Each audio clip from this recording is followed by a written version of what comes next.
This is a completely fictional story created for entertainment.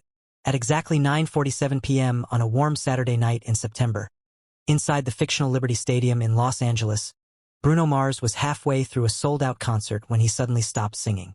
1 second, 40,000 people were moving together beneath thousands of golden lights. The next, Bruno lowered his microphone and stared toward the front barricade. Something was wrong.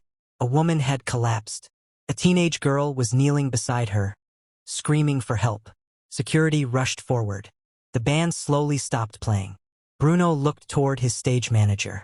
"What happened?" he asked. The stage manager said something quietly into his ear, and Bruno's face immediately changed. "Turn everything off," Bruno said. Everything. The music stopped. The lights disappeared. The enormous screens went black. 40,000 people fell into an uneasy silence. Then, from somewhere near the front, a girl's voice broke through the darkness. "Mom, please wake up." Bruno looked toward the sound. He couldn't see the woman clearly, but he could see something lying beside her. A small white sign with blue writing. Bruno leaned forward, trying to read it. He could make out only 3 words. "Thank you." Why had the woman collapsed? Who was the girl? And what was written on the rest of the sign? Nobody in the stadium knew that the answers had started long before Bruno ever walked onto the stage. Earlier that evening, 38-year-old Elena Carter had stood outside Liberty Stadium with her 16-year-old daughter, Mia. Elena held 2 concert tickets in one hand and a small bottle of water in the other. Mia held a handmade sign covered in blue marker. "Mom, look," Mia said. Elena glanced at it. "I've looked at it about 20 times. And it's cute." "Cute?" Mia looked offended. "It's supposed to be emotional." Elena laughed. "Okay, emotional." Mia turned the sign around again.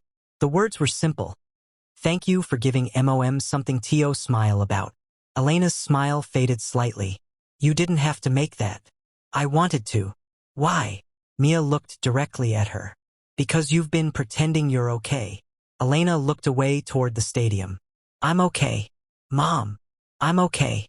Mia sighed. "You always say that." Elena smiled. "Because it's usually true." Mia shook her head. "Not lately." Elena didn't answer. She knew her daughter was right. The previous year had been difficult. Elena had spent most of her time working, paying bills, taking care of the house, and making sure Mia never felt the weight of the problems she was carrying. She had become very good at hiding exhaustion. But Mia noticed everything. The dark circles beneath her mother's eyes. The untouched food on the kitchen table. The way Elena sometimes sat silently in her car for several minutes before going inside. Tonight, Mia had made a decision. "No worrying tonight," she said. Elena laughed. "That's your rule." "Yes. And if I break it, I'll remind you." Elena looked at her daughter and smiled. "Okay, deal." The stadium doors opened. They walked inside with thousands of other fans. The air was filled with excitement. Music played through the speakers. People were taking pictures, buying shirts, laughing and shouting Bruno's name. Mia couldn't stop smiling. "I can't believe we're here." Elena looked around. "Me neither." They found their seats and waited. At 8:32 p.m., the lights suddenly went dark. The crowd screamed. A deep bass sound rolled through the stadium. Then Bruno appeared. 40,000 people erupted. Mia grabbed Elena's hand. "He's here." Elena laughed. "I can see that." Bruno walked onto the stage beneath a burst of light. The opening song began, and the entire stadium seemed to move with him. Mia danced immediately. Elena watched her daughter for a few seconds before finally laughing and joining her. For the first time in months, she wasn't thinking about work. She wasn't thinking about money. She wasn't thinking about tomorrow. She was simply there. During one song, Mia lifted the sign high above her head. Bruno moved across the stage and briefly looked toward their section. He couldn't read the entire message, but he noticed the blue letters. He smiled. Mia nearly screamed. "He saw it." Elena laughed. "Maybe. He definitely saw it." "Okay, you win." The concert continued. Song after song. The atmosphere became more energetic. Elena even forgot to drink the water she had brought. She was too busy watching Mia. Around 9:35 p.m., Mia noticed her mother becoming quieter. "You okay?" Yeah, really. I'm just a little tired. Do you want water? In a minute. Mia handed her the bottle anyway. Elena took a small sip. See? She said. I'm fine. But she wasn't. She had barely eaten that day. She had slept only a few hours the night before. She had spent the entire week working overtime. She had convinced herself she could handle it because tonight was important to Mia. The music continued. Bruno began another song. The crowd sang every word. Mia held the sign again. Elena smiled at her. Then something changed. Elena's hand moved toward the barricade. Mia noticed immediately. Mom! Elena blinked. I'm okay. You don't look okay. Just dizzy. Mia reached for her arm. Let's sit down. There was nowhere to sit. Elena tried to steady herself. Her breathing became faster. Mom! Elena looked at Mia. I'm fine. Then her knees gave way. Mia grabbed her, but Elena slipped toward the ground. The sign fell from Mia's hand. Mom! The people around them turned. A security guard immediately rushed forward. Give her some space. Another guard called for the medical team. Mia knelt beside her mother. Mom! Can you hear me? Elena didn't answer. Mom! On stage, Bruno noticed the commotion. He stopped singing. The band continued for 2 seconds before Bruno raised his hand. Everything stopped. He stared toward the front. What's happening? He asked. A stage manager rushed toward him. Someone collapsed near the barricade. Bruno looked at the crowd. He saw security moving quickly. He saw a teenager crying. Then he saw the white sign lying on the floor. Is the person okay? He asked. Medical team is on the way. Bruno nodded. But instead of continuing, he turned toward the band. Stop the music. The drummer stopped. The lights remained on for a moment. Then Bruno looked at the stage manager. Turn everything off. The stadium went black. 40,000 people fell silent. Bruno walked slowly toward the front of the stage. Can you give them some room? He asked. Security began moving people backward. The medical team arrived with equipment. Mia was crying uncontrollably. Please wake up, she whispered. Please. A woman beside her put a hand on her shoulder. She's getting help. Bruno watched carefully. Is she breathing? He asked. One of the medical workers looked up and nodded. Yes. Bruno exhaled. Okay. Then he looked at Mia. Hey. Mia looked up. What's your name? She tried to speak, but nothing came out. The woman beside her answered. Mia. Bruno nodded. Mia, okay. They're helping your mom. Mia shook her head. She's all I have. Bruno's expression softened. She's right here. He pointed toward Elena. You're not alone. Mia wiped her face. The medical team continued working. Bruno stayed near the front of the stage. A stage manager approached him. We should probably let them take her out and continue. Bruno shook his head. Not yet. Bruno, there are 40,000 people here. He looked at the audience. I know. They've been waiting all night.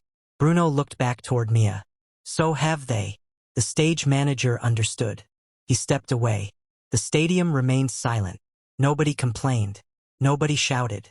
Everyone watched the medical team. Then one of the medics said, We're going to move her. Mia immediately stood. Can I go with her? Yes. The stretcher was carefully moved through the crowd. Mia followed, still holding her mother's hand.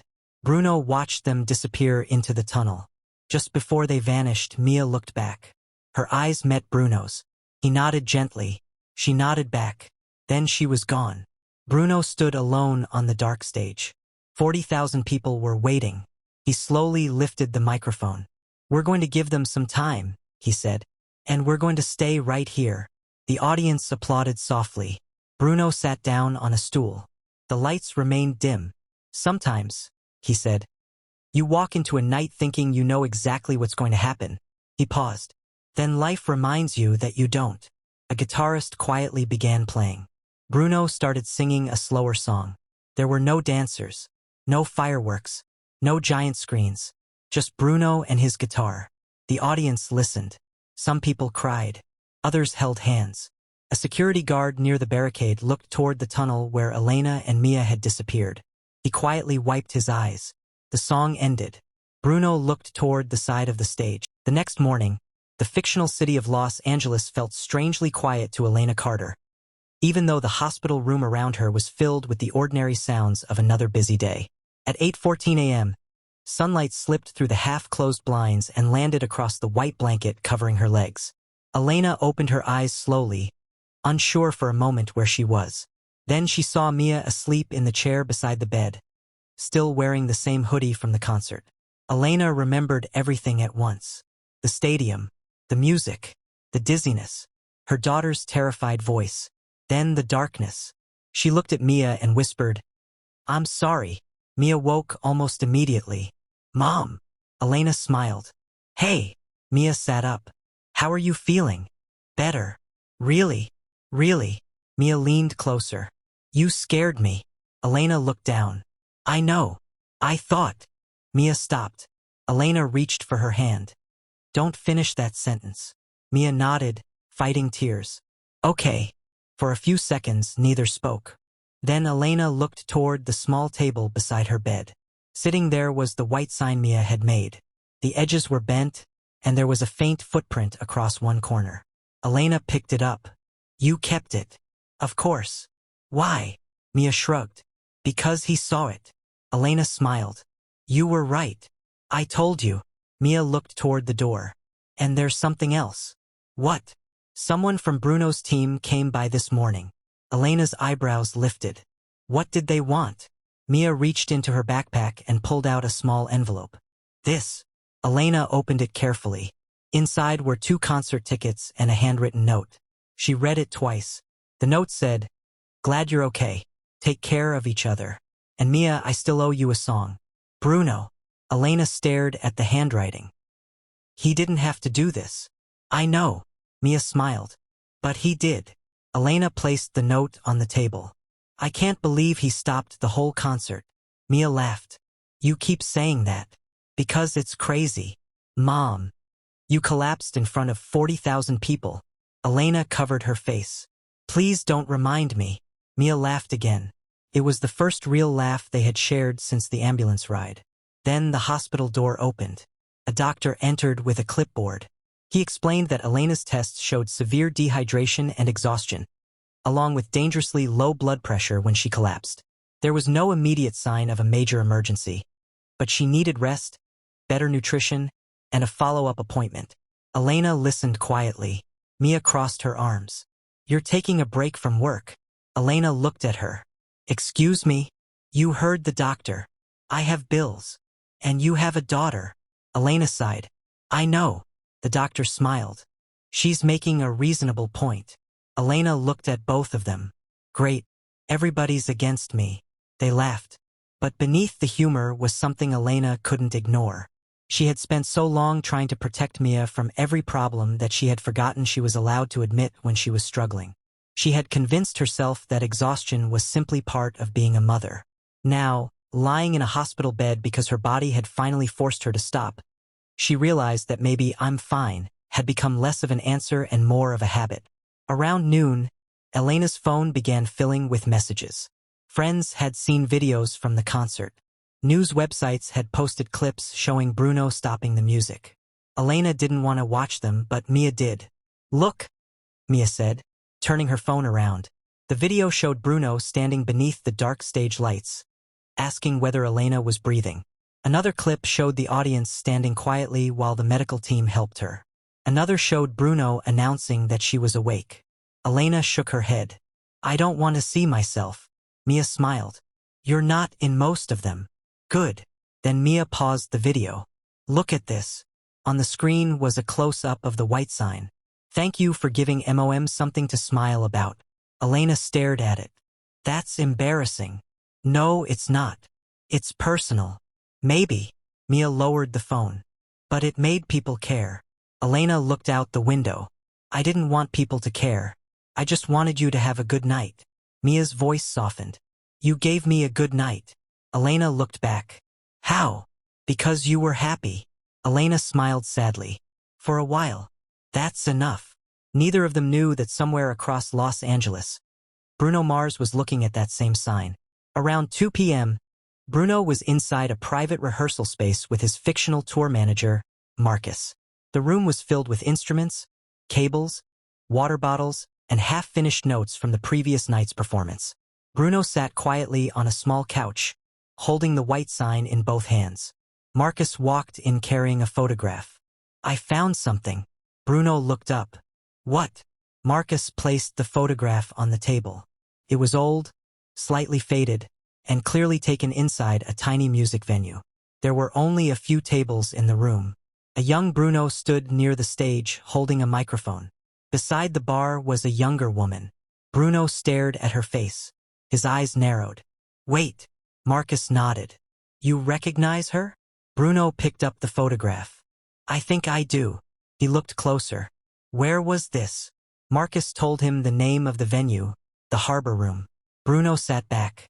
The memory came slowly. Tiny stage, old speakers, a broken microphone cable, the smell of coffee and cheap beer. He remembered being 19 or 20, nervous before a performance that only a few dozen people had come to watch. He remembered standing backstage, convinced nobody would care. Then a woman behind the counter had handed him a bottle of water. "You look nervous," she had said. Young Bruno had laughed. "That obvious?" "A little. There aren't many people here." She had shrugged. "Doesn't matter." "It kind of does." She smiled. "No, it doesn't." He had looked toward the stage. "What if nobody listens?" The woman had leaned against the counter. "Then sing to one person." "One person. Find one person who's listening and sing to them." Young Bruno had smiled. "That's it. That's it." He remembered going onto the stage. He remembered looking into the crowd and finding one woman sitting near the back. He sang directly toward her. After the show, the woman behind the counter had told him, "If you ever make it big, don't let the lights make you forget the people standing in the dark." Bruno looked at the photograph again. "That's her." Marcus was silent. "Elena Carter," he said. Bruno looked at him. "You know her name?" The hospital paperwork connected her to the old venue. Bruno shook his head slowly. "I can't believe it." Marcus looked at the sign. "And her daughter wrote that?" "Yeah." Bruno smiled. "Maybe the universe has a sense of humor." Marcus laughed. "What are you going to do?" Bruno looked toward the window. "Visit her." "You sure?" "Yeah." "No cameras?" "None." "No announcement?" "No." Marcus nodded. "I'll arrange it." Meanwhile, Elena was getting ready to leave the hospital. Mia packed their things. Elena stood slowly and waited until the dizziness passed. "How do I look?" she asked. Mia looked at her. "Like someone who needs to sit down." Elena laughed. "I'm serious. You look good." "Thank you." Before leaving, Elena looked at the hospital room one last time. She felt embarrassed about what had happened, but she also felt something she hadn't felt in a long time: relief. Her body had forced her to admit she couldn't carry everything alone. She took Mia's hand. "Let's go home." They didn't know Bruno was already on his way. At 5:20 p.m., a black SUV stopped outside the hospital. Bruno stepped out wearing a simple jacket and baseball cap. Marcus followed. No cameras. No security teams surrounding them.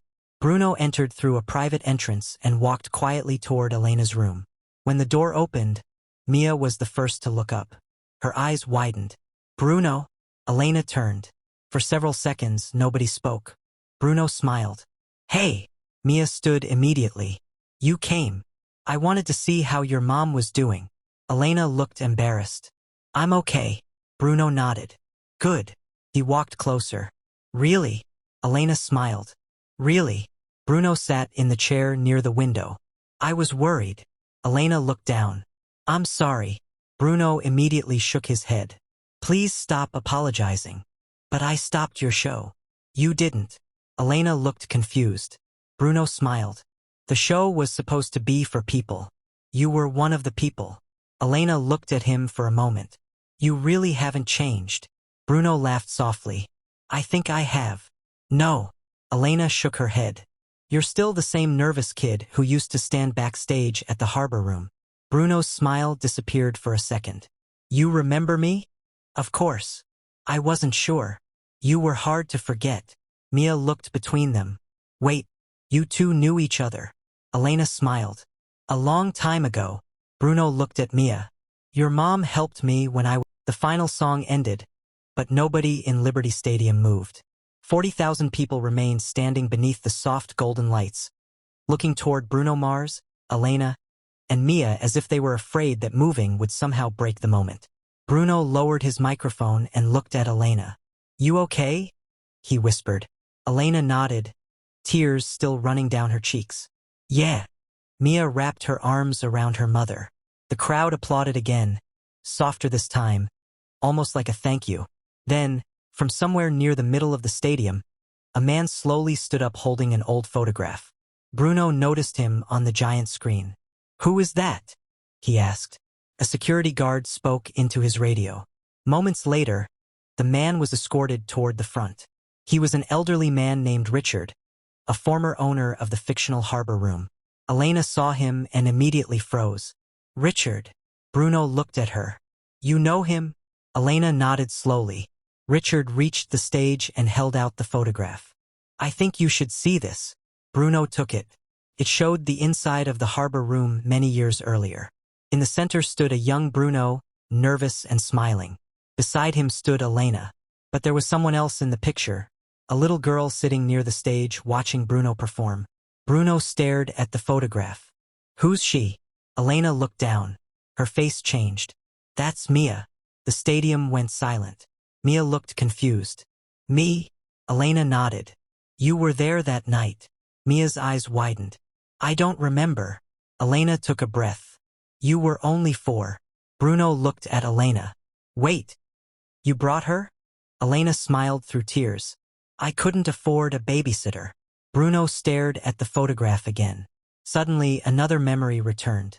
He remembered a little girl sitting near the stage, swinging her feet while he sang. He remembered her laughing when he made a mistake with the microphone. He remembered Elena standing behind the counter, watching him with a smile. Oh my God, Bruno whispered. That was you. Mia covered her mouth. I was there. You were, Elena said. Richard smiled. That night, Bruno didn't know it, but Elena had been working 2 jobs just to keep your family going. Mia looked at her mother. Why didn't you ever tell me? Elena's eyes filled with tears. Because it wasn't important. Mia shook her head. Mom, it was everything. Bruno stepped closer. Maybe it was important. He looked at the audience. Because 20-something years later, that little girl came back to the same kind of stage holding a sign thanking me for giving her mother something to smile about. The crowd reacted with a collective gasp. Elena covered her face. Mia began crying. Bruno gently placed a hand on Elena's shoulder. I think she was giving me something too. He looked at Mia. You reminded me where this all started. Mia smiled through tears. Bruno turned toward the band. Can we play one more? The crowd erupted. Elena shook her head, laughing. You're going to make me cry again. Bruno smiled. That's okay. The band began a gentle melody. Bruno sang while Elena and Mia stood together near the edge of the stage. The audience joined in. Thousands of phone lights appeared, filling the stadium like stars. Richard stood nearby, smiling. When the song ended, Bruno looked at Elena. You told me years ago not to forget the people in the dark. Elena nodded. I remember. Bruno smiled. I didn't. He looked around at 40,000 people. I just needed someone to remind me. The crowd stood again. This time, Elena didn't hide her tears. Mia hugged her tightly. Bruno stepped back and let the applause continue. Later that night, outside the stadium, Elena and Mia sat quietly in the car before driving home. Mia looked at her mother. Why didn't you tell me about that night? Elena smiled. Because I thought you were too young to remember. Mia looked down at the old photograph in her hands. I don't remember the concert. She smiled. But I remember this. Elena looked at her. What? Mia pointed to the little girl in the picture. I remember being happy. Elena's eyes filled with tears. That's all I ever wanted. Mia reached over and hugged her. You gave me that. The next morning, Bruno received a message from Elena. It contained only one sentence. Thank you for stopping the music. Bruno smiled and typed back. Thank you for reminding me why I started singing. And in the fictional story of that unforgettable night, 40,000 people had come expecting a concert, but they left carrying something different. They had witnessed a mother get a second chance to breathe, a daughter discover a piece of her childhood, and a singer remember the person he had been before the stadiums became enormous. The music had stopped for only a few minutes, but in those minutes, nobody cared about the next song, the schedule, the lights, or the show. They cared about one frightened daughter, one exhausted mother, and one simple truth. Sometimes the most powerful moment isn't when everyone is singing together. Sometimes it's when 40,000 people become completely silent because one person needs them to listen. And that night, when Bruno Mars turned off the music, he didn't end the concert. He gave everyone in that stadium a reason to remember why music matters in the first place.